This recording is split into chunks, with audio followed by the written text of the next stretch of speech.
Hey y'all, today I'm going to show you how to make a tender, juicy, and delicious steak recipe. Now this beef is going to come out so tender and wonderful, and this recipe is so perfect for the spring. Now the first thing you want to do is get yourself a skirt steak, okay? Now skirt steak has some very visible grains. One perfect way to make your steak tender is to make sure you cut against the grain. You're going to slice this fairly thin, maybe about 1/4 of an inch thickness, until you have all your beef in some strips.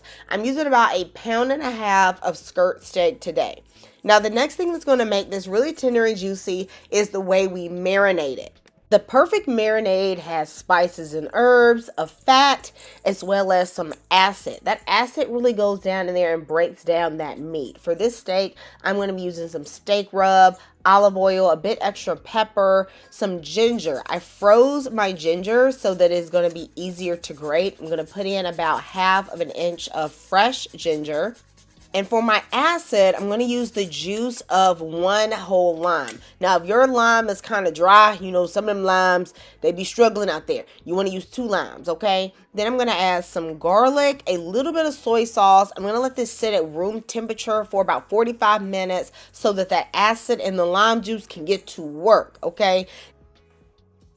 Y'all know we love to get restaurant quality meals at home, so to prepare my meal today, I'm going to be using the MSMK pot and pan set that was sent to me. Now, I love these pans. I've tested them. They are non-stick, they're durable, and they're very affordable. Now, something I love about this set is that it comes with very practical sizes that you can really use in the kitchen in all types of ways.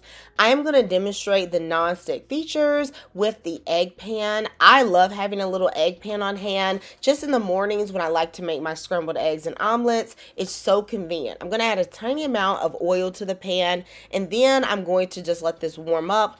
The 3 layers of non-stick material is super tough and durable and makes it so that this egg just slips and slides around the pan. And you know, if it doesn't stick, that makes cleanup way easier, because the last thing we're trying to do is struggle with a bunch of dishes. I am going to be cooking the beef in the deep saute pan. I really love that it has a wide base as well as this Y-shaped handle. That way the handle does not get hot and I'm going to be able to grab it without having a mitt. So I have my stove on a medium heat. You don't want to go over medium for non-stick cookware, and I'm going to add butter and olive oil. Because the bottom of this pan is nice and thick, and it also has a stainless steel bottom, it heats evenly. Don't you just hate when you start cooking and there's just cold spots everywhere?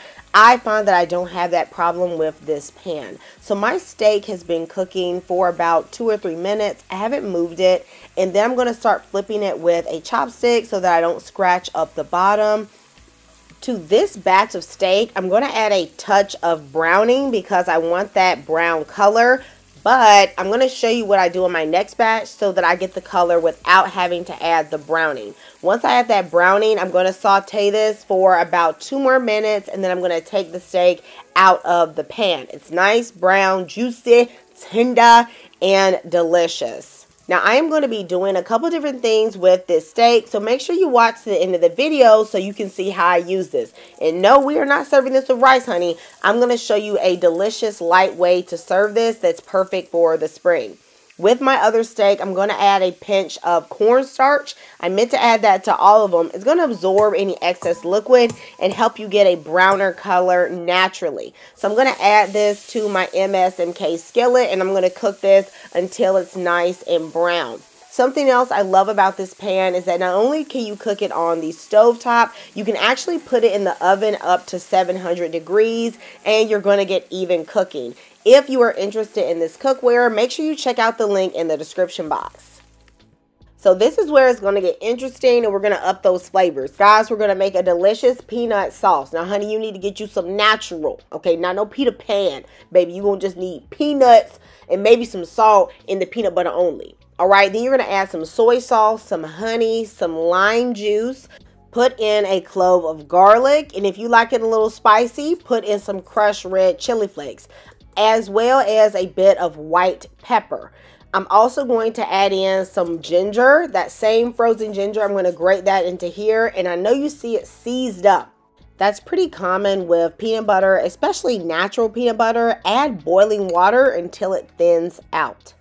Next, let's wash up a bunch of veggies. Now, you guys know we need to get them vegetables in your diet, okay? Some of y'all have been backed up more than the 504, okay? So we're going to clear out any congestion today. We're going to let the traffic flow. You understand what I'm trying to tell you?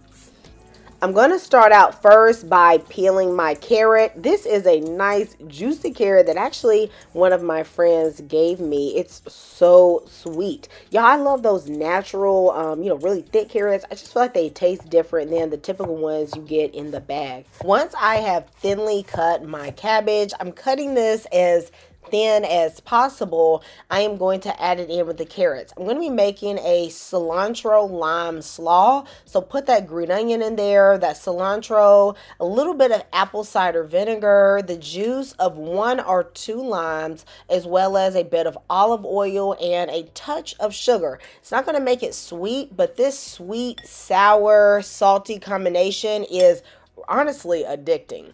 Now I'm going to take my lettuce. I could not find any lettuce that was like nice and like with big leaves. So instead, I'm going to take 2 of the leaves and I'm just going to put them together. Okay. I'm going to combine them to make one wrap. On each wrap, I'm going to add some of this fresh slaw. Then I'm going to put on my beef and I'm going to top it with a generous amount of this peanut sauce. If you like it spicy, put some thinly sliced jalapenos. Remember that raw jalapeno is a lot hotter than cooked jalapeno, so don't get too crazy with it unless you can really take it hot. Then I'm going to top this with some roasted sesame seeds. I didn't mean to do that much, but you know what? It was okay.